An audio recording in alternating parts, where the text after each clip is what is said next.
தமிழ் ரசிகர்கள் அத்தனை பேருக்கும் என்னுடைய பணிவான வணக்கம். நான் உங்கள் செந்தில்குமார். இந்த பதிவில் நான் பார்க்க போகிறது, கயல் சீரியலை பொறுத்த வரைக்கும் சைத்ரா ரெட்டி அவர்களுக்கு பல்வேறு நெருக்கடிகள் வந்துக்கிட்டே இருக்குது.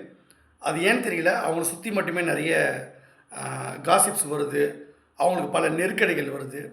ஏற்கனவே அந்த கயல் சீரியலில் 1008 பிரச்சனை ஓடிக்கிட்டு இருக்கு.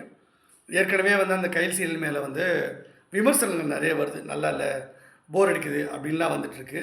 நடுவில் கூட அந்த ஷூட்டிங் நடக்கும்பொழுது மிகப்பெரிய அளவில் அந்த நடிகர் இருந்தார் இல்லையா, அவங்களுடைய அண்ணன் கேரக்டர் நினைக்கிறேன், கையிலுடைய அண்ணன் நினைக்கிறேன். அவருடைய கேரக்டர் குடும்பத்தில் பிரச்சனை. இவர் சீரியல் நடிக்கவே கூடாது, இவர் நடிக்கிறதுனால குடிச்சிட்டுலாம் பிரச்சனை பண்ணுறாரு, வீட்டுக்கே சரியாக வர்றதில்லை, போதை பழக்கத்துக்கு அடிமையாயிட்டார் அப்படின்னு சொல்லிட்டு அவங்க மனைவி புகார் கொடுத்தாங்க.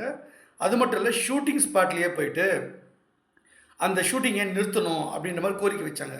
இது அவ்வளோ பெரிய சிக்கலை அந்த சீரியலுக்கு கொண்டு வருது. இது எதனால் சைத்ரா ரெட்டிக்கும் அந்த சீரியல் மேலே சில பேர் டார்கெட் பண்ணுறாங்கன்னு எனக்கு புரியல. அது இந்த மாதிரி நடந்துக்கிட்டு இருக்கு. இந்த சூழ்நிலையில் சைத்ரா ரெட்டிக்கு இன்னொரு சிக்கல் வந்திருக்கு. அதாவது இந்த சன் டிவி டிஆர்பி ரேட்டிங்கில் கயல் சீரியல் சில சமயம் முதலிடத்தில் பிடிக்கும். இப்போ அப்புறம் சிங்கப்பெண்ணை முதலிடத்தில் வந்தது. இந்த சூழ்நிலையில் அந்த சீரியல் பார்த்தீங்கன்னா உங்களுக்கு தெரியும், அவங்க சீரியலோட, அதாவது கயலோடைய மாமியார் இருக்காங்கல்ல, அது எழிலோட அம்மா, அவங்க கயலோட போட்டி போடுறாங்க. அவங்களுக்கு கயலை பிடிக்கல, அந்த குடும்பத்தையும் பிடிக்கல. அவள் இத்தனைக்கும் அவன் நல்ல மருமகளாக தான் அவங்க பார்வைக்கு தெரிஞ்சாலும், ஆனால் அவள் அவளை பிடிக்கல. அவங்க ஸ்டேட்டஸ் பார்க்குறாங்க. இதனால் என்ன ஆகுதுன்னா, திடீர்னு ஒரு கனவு காண்றாங்க. அந்த வீட்டில் பொண்ணு, அவங்க மாமியார் வீட்டில் இருக்காங்கல்ல, அவங்க பொண்ணு, அந்த பொண்ணு என்ன பண்ணுறாங்கன்னா, இவங்க பெரிய அளவில் வராங்க, போட்டியாக வராங்க, ஏலம் எடுக்கிறாங்க, இந்த மாதிரி பிரச்சனைலாம் வருது அப்படின்னு காட்டுறாங்க. அப்போ அவங்களுக்கு என்ன தோணுதுன்னா, கயல் முன்னுக்கு வரக்கூடாது, தன்னுடைய மகன் எழிலுக்கு பிரச்சனை வந்தாலும் பரவாயில்ல, ஆனால் மருமகளான கயல் முன்னுக்கு வந்துடவே கூடாதுன்னு நினச்சி என்ன பண்ணுறாங்கன்னா, அவளை மாற்றி விடணும் ஏதாவது ஒரு விஷயத்தில் அப்படின்னு நினைக்கிறாங்க. அதற்கு திட்டம் போடுறாங்க.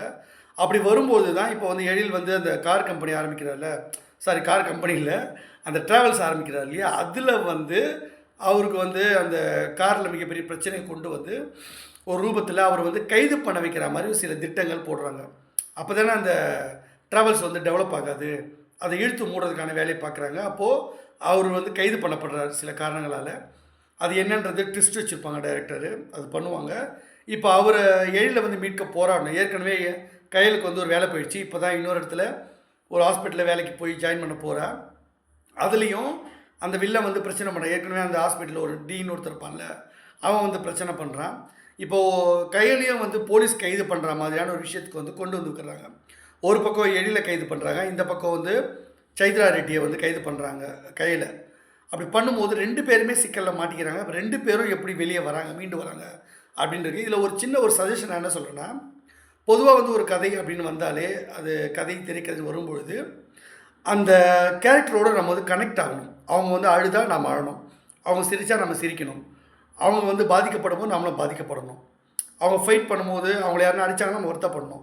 அவங்க யாருன்னா வில்லன் அடிக்கும்போது நம்ம கைத்தட்டி விசில் அடிக்கணும். அதுதான் உணர்வுகள். அந்த கோமாளி படத்தில் கூட சொல்லுவாங்கள்ல, 1000 டெக்னாலஜிகள் வரலாம், மாறலாம், ஆனால் இந்த பசி, தாகம், இன்பம், துன்பம், காமம், இதெல்லாம் நம்ம கூடவே பிறந்தது, டிஃபால்ட்டாக நம்ம கூட இருக்கிறது உணர்வுகள். அந்த உணர்வுகளை டச் பண்ணி தான் படம் எடுக்கணும்.